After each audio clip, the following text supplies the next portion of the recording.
Today I will, as we discussed last week, right?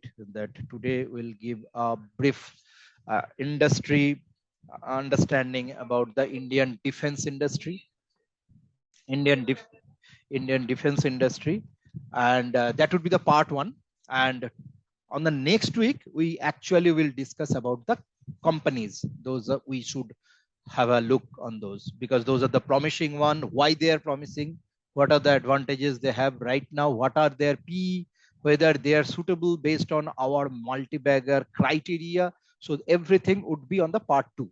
So today we will just do a brief discussion about the industry, why this industry is on news today, what is there for the next 5 years, why government policies are going in favor for this particular industry. That we will discuss, that we will learn, because there are many things are happening globally. So Indian defense industry will get some benefit out of that, and what are those and what are the benefits that Indian defense industry will get out of those global events. So those we will slightly touch upon, and then we'll in the next part two we'll definitely discuss about the companies that you should look into and what is their correct valuation, whether they are worth investing for multi-bagger, whether you should have such stocks in your portfolio, or you should keep yourself away from that if they are highly priced, something like that. So let's start the Indian defense industry. So so I could move next slide. Yeah. So you all know Make in India initiative by the current government was keeping in close eye on the defense capability. We are historically defense importer because India never thought of to be self-sufficient in terms of defense production. Why this is a bit contradicting and bit kind of an irony? Because you remember while India was under British rule and during World War time, the major big hardware, those are being used during the Second World War. A good chunk of those are actually being produced in India. So today we talked about, or we know about the Ordnance Factory Board, we know about the hull, we know about all these government raised or government run production units, right, on the defense front. But these are not being developed by the independent Indian government. These are all developed by the British government, keeping on eyes that will meet the demand for the two world war that the British government has actually fought. So India has an ecosystem already for the production in terms of the defense equipment, defense arms and ammunitions. But unfortunately, the government of India that has been come in power immediately after independence, their focus was different. India was struggling to come out of the poverty, come out of all the operations that British has done on it. Two world war, India has actually fought by its own wealth. Though it was the British war, but it has been fought on India's wealth. So that actually make Indian economy to be exploited to the large extent.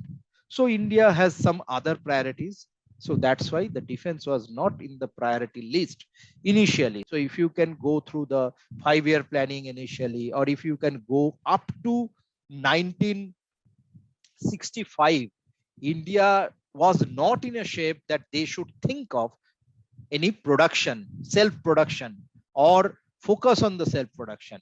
The concept was that we will develop some ally, or we should be non-ally. Whenever there is any requirement, we will ask the help of the bigger nations like US, like Russia, and we will fight our war. Even initially, the government have not think about any war. But when the 47, 48, the Kashmir war, then in 1962, the shocker from China, and then 1965, Pakistan war. So all these war, actually government of India start realizing that we need to have a strong ally, and that is military ally, not the only the I would say the the diplomatic ally, because diplomatic ally was the focus from the very beginning. But still, India was started thinking for the production by of its own. And then all these old British factories are actually getting started to revive, and then you have seen some activities there if you go on history. So I am not going into in details of those history because those history are not very great. But yes, what we can see that if it is a paradigm shift when it has come, when the Make in India concept has been introduced. Why? Because India actually have learned from the lesson from China. China also was there like India when the Second World War was there, and they were not in a shape to fight their own war. But when the communist regime has come, they realized the power of the arms, power of the forces, and through that, when they acquired Tibet, when they acquired the southern Mongolia, then they gradually realized to be a military superpower or military self-sufficient, that is important. And that's why China gradually shifted towards the production side. The civilian production, the manufacturing race started a bit late, and around 87, 88, and then onwards. But before that, Mao Zedong and Chow Enlai's China, they have already identified the requirement of the defense industry or self-sufficiency. That is important because the muscle power gives the diplomatic power. So that already China has realized. So government of India, there I Durstai, later understood that Make in India should be there, and Make in India should start from the defense manufacturing only. Because if you go by the CIPRI report, you can see that India was the net world's largest importer of the arms. Being such a big country, India is still a world largest importer of the arms. However, there are very small countries like Israel and all. They are self-sufficient. So I will show that. I will show the CIPRI report, Shrikot. I will come back. So go back to the slide. So now, just quickly go into that. Why the Make in India? Why the target? So we all know the $5 billion export target has been set by 2025.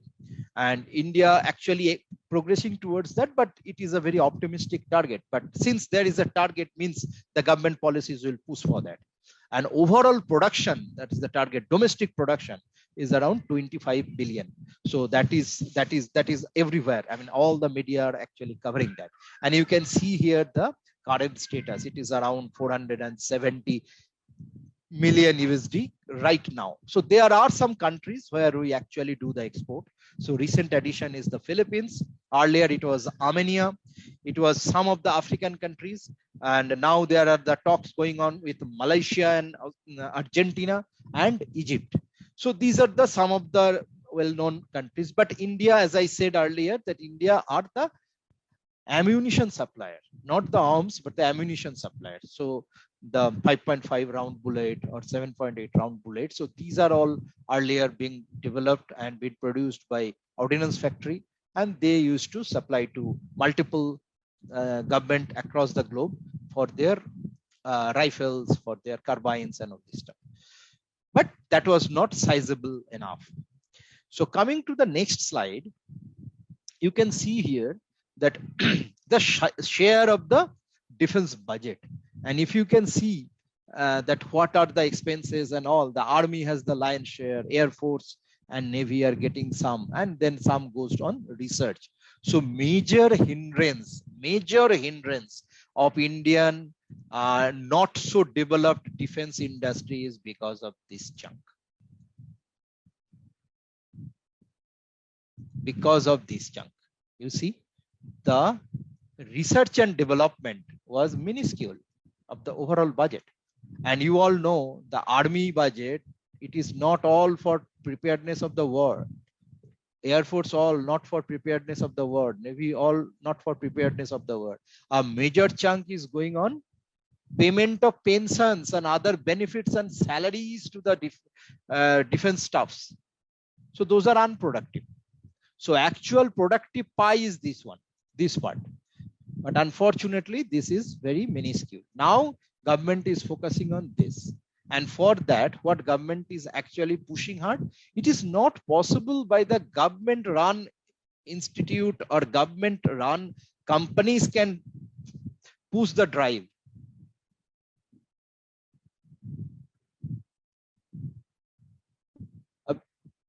Shrikat, Avinash is not been able to see the slides, right, Avinash? Yes. Why? I don't know. The others can see? Yeah, I can see.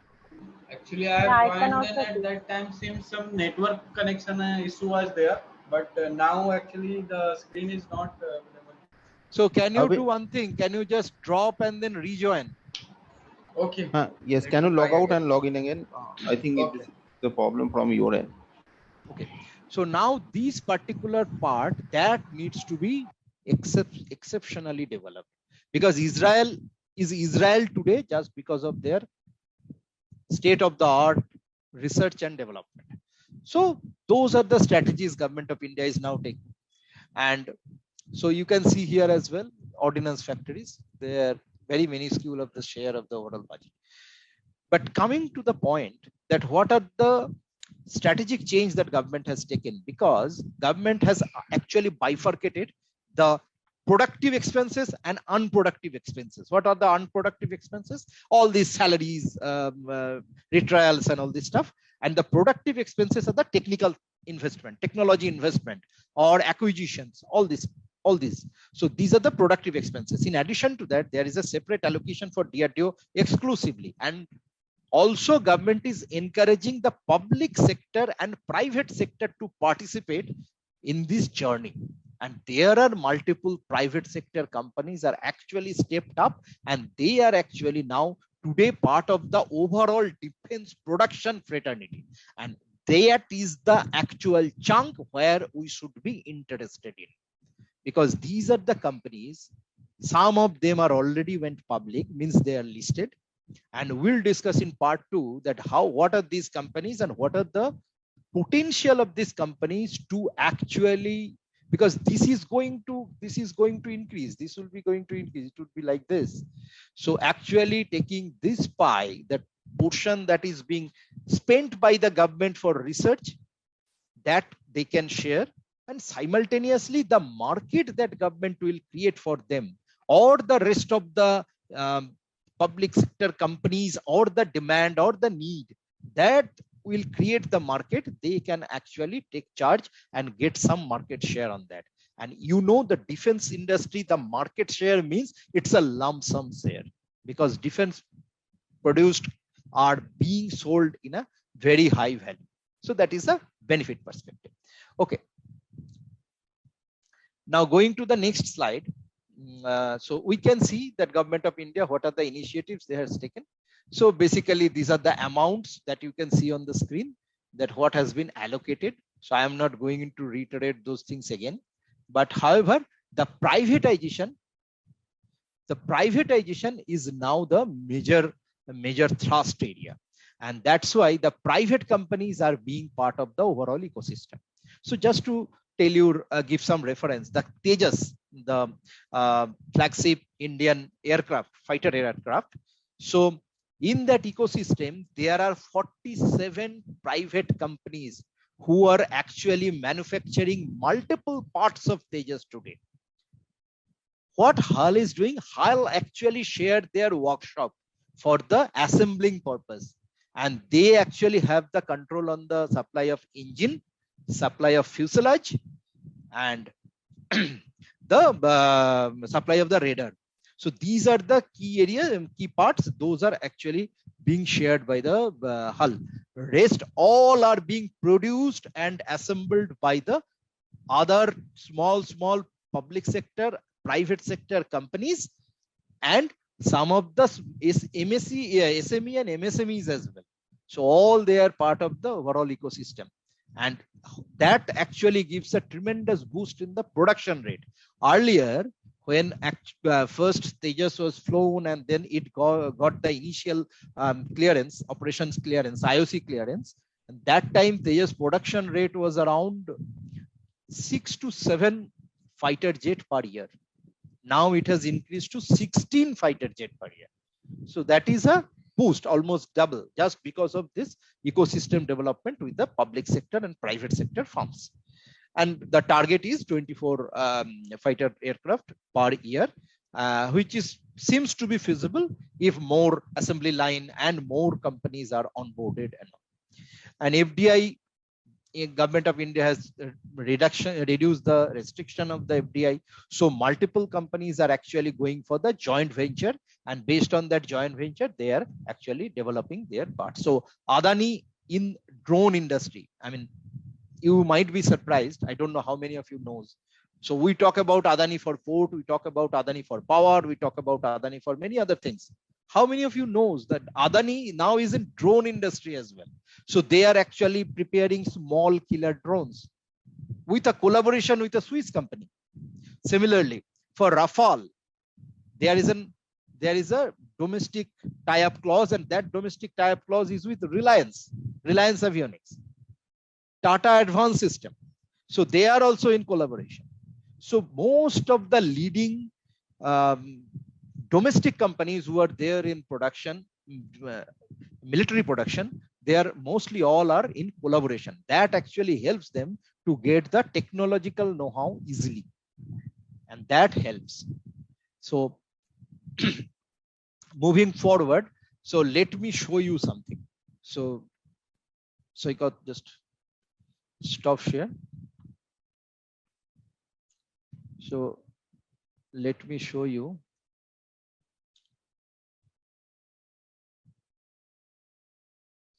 Just a minute. Let me show you one of the reports. So this is the CIPRI report. So what is CIPRI stands for?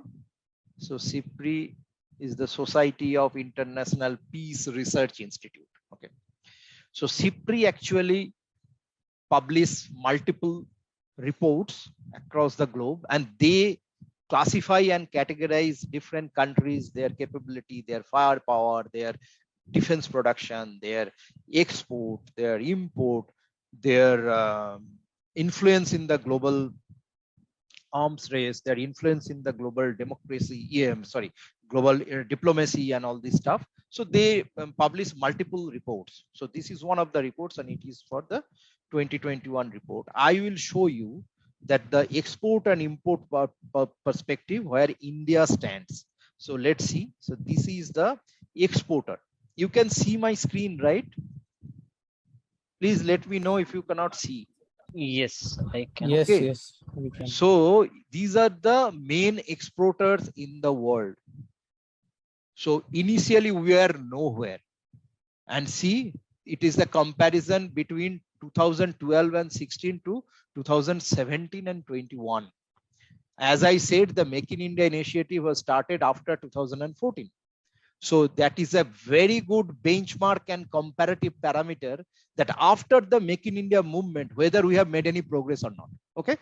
So in that list, you will find that in the top 10, India is nowhere. Obviously, India never focused on this. So it is not so easy to be in such a competitive index where everybody is fighting, and Russia and US, their majority of the GDP contributor is their defense sale. So obviously it is very difficult to be part of, but India actually have made through here in 2030. You see, in first 25 country who actually sell their arms globally, India actually made an entry. And the most remarkable thing is the growth. See, most of the major arms supplier are on negative growth, including China. Russia, though, obviously, but including China. But India, 119% growth after the Make in India movement or Make in India campaign started. It can only be matched with South Korea. Though South Korea has major focus on the naval equipments, but India gradually started growing. And in connection to this, let me show you that what is the current share of Indian companies in the global export. So I am stop sharing, and Shekhar just show the CIPRI CP chart. See on the left. So, Saikat, can you just enlarge a bit? Yeah. So just come down, come down. Yeah. So you can see US has the 54% market share globally. Obviously, US are the biggest arms supplier to the globe. But India already started coming into the picture, and now they have overtook South Korea. That is the indicator. So in 2021, we have seen that there is a fight between South Korea and India in terms of growth. Here in 2020, you can see here they are neck to neck, and they are actually coming to take the gap here. Let me show you. This is the gap, and that is the opportunity.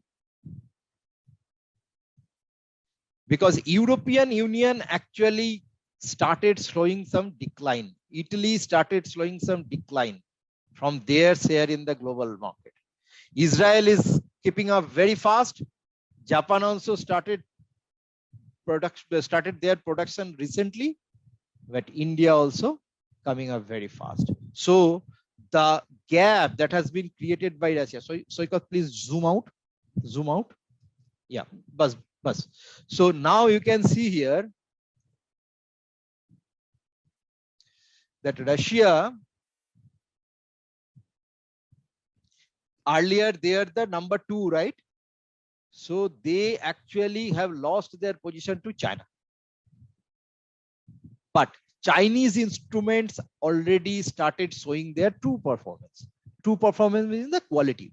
And since the quality is not that great, the importer of Chinese ammunitions they have started realizing, and they are looking for some other supplier. And those other suppliers are now actually evolving in the globe, and they are either US, but US instruments are very costly. Then comes France, because UK has some issue with their production and quality. And then comes Israel. And now India also eyeing that particular space, because Indian instruments are to some extent durable. Though it is not technologically that much sharp, but it is durable. So that's why there is a scope to take this particular space. Russian space, some space that has been created from China. So they have a true potential to come up. And that's why government of India is actually running this campaign of $5 billion export by 2025. So that is the major crux of this particular chart and the CIPRI report that I have shown to you. Now, what government of India actually have done for this, let us understood. So first thing what they have done, they actually decentralized and corporatized the Ordnance Factory Board. So those who are aware of the Ordnance Factory Board, they are the sole defense producer in India since 1960s. They have actually dismantled or created 7 sister companies. These are now corporates. Government of India has a majority of stake though, but still they are being operated actually as a deemed institution, means they are independent to some extent, and they are also taking their own decisions. So they are actually being corporatized, and these corporates are now being more specialized on some of the areas of the production, like TCL. So they are actually more specialized in the arms gear production, the dress, helmet, the night vision goggles, then your I'm just forgetting that particular terms. The mechanized gear. Mechanized gear is something that armed forces, a single soldier will wear the mechanized gear, and that will give them additional 20% strength while they will be on fight. They will be seeing just like a robot. I will show you in the next class that how the mechanized gear looks like. So India have already started developing the mechanized gear, the ballistic helmet, the night goggles, the hearing aids, everything. So anything that a soldier requires, they are actually producing. They are now being specialized in that. Avani, they are being specialized in almost all the advanced weaponry. So that's why they are specialists. The rifle, carbines, this one, snipers, everything are being prepared or produced by Munitions India Limited. So earlier ordnance factory boards were in everything, but now government of India actually bifurcated and make everyone as a specialist so that they can focus more, they can have more R&D, and they can come up with a more advanced kind of weaponry. Okay, so you can go back one slide. So now here what you can see that there are flow of funds and simultaneously there are certain targets and government is working on that. So these are all beneficiary for the industry to grow. And that's why that the specialized players are coming in, specialized privates are coming in. They are free to have the joint venture with foreign companies because FDI is 100%, then foreign company directly will take the pie of Indian share. So that's why it is not made 100%. There are some room for the domestic companies, but FDI, the restriction are almost not there. So that's why there are multiple joint ventures that you can see. Okay, going forward, quickly then cover. Go, yes. So now let's see the results. So we have just jotted down that what are the benefits that we had for Make in India campaign. Let me drop it up. Okay, so you can see the recorded increase in production 11.85 billion from 10.9 billion. Defense production PSUs to this one. So now the Ordnance Factory Board has an order of 65,000 crore that has been distributed amongst all these 7 sisters.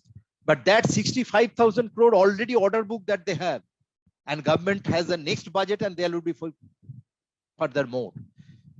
Okay, and the major success stories are HAL, Bharat Electronics, and we discussed the Kollani Group as well. So they have the major success stories because they are now started producing globalized or global standard machines. So that is the success. That is the part of this one.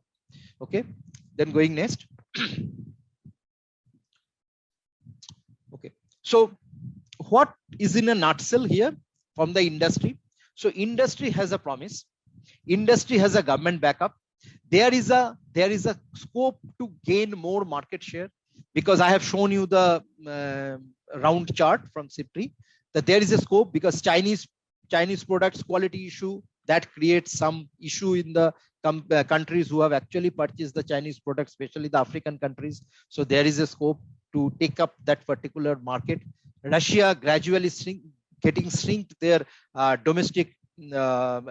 their defense market across the globe. So that is another area that is being created. Israel is growing fast with the technology, and Israel always shared the technology with India. So India can benefit it with the joint venture with Israeli companies, and they can grow faster. India can have more influence. As I said, the diplomacy comes with muscle power. The more you have the muscle power, better you are in diplomacy, on the table. So if you make your armed forces more stronger, then you have more diplomatic power, and through the diplomacy, you can create more market for your defense industry. And that is what the government is doing. The recent example is the Argentina talk. Tejas was nowhere in the initial list. Now it is very much there in the evaluation list for the Argentina's 21 fighter jet that they are planning to purchase. It is not yet finalized, but it is very much in there, and Tejas is very much relevant there. The same thing happened in Malaysia as well. Though it is not finalized the deal, but there are very much possibility that Tejas might be taken there. And the BrahMos deal that has happened in Philippines, that is also power of diplomacy because of the Chinese aggression. Philippines felt that they need something which is state of the art and which is unparalleled in its standard in the globe. BrahMos is such product India can offer. India has offered that, and the deal has been done. So these are the things, these are the glimpses, and these are the areas where the scope is there for this particular industry. Any question on this?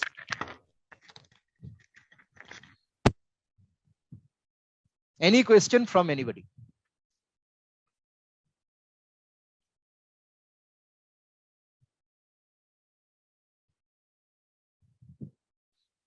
Okay, no question. So you understood everything, or you haven't understood anything.